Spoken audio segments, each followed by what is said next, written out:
እንደምን አላችሁ? አለ እግዚአብሔር ይመስገን። መምህር ዳንኤልና ማርታ አሁን ያሉበት ሁኔታ ምን ይመስላል? ምን እየሰሩ ነው የሚለው እናያለን።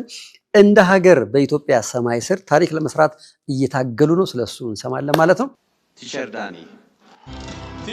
ዳኒ የ2025 ጂፓወር ቲክቶክ ክሬቲቭ አዋርድ አሸናፊ ሆኗል። ሽልማቱ በምን ነበር የሰጣችሁ? በሳይንስና ቴክኖሎጂ ዙሪያ ነው። ዘንድሮ በ2018 በዛ ላይ ያሸነፍነው። ሳይንስና ቴክኖሎጂን በማስተማር ነው። አዌርነስ አዌርነስ በዛ ዙሪያ ነው። በቃ በሳይንስና ቴክኖሎጂ ዙሪያ ያው ማስተማሩ አለ።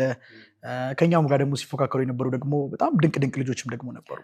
ፕራክቲካሊ ሳይንሳዊ ነገሮችን የሚያሳዩ ሳይንሳዊ ዘገባዎችን ለማህበረሰቡ የሚያቀርቡ በዛ ዙሪያ በተደረገው ላይ ነው።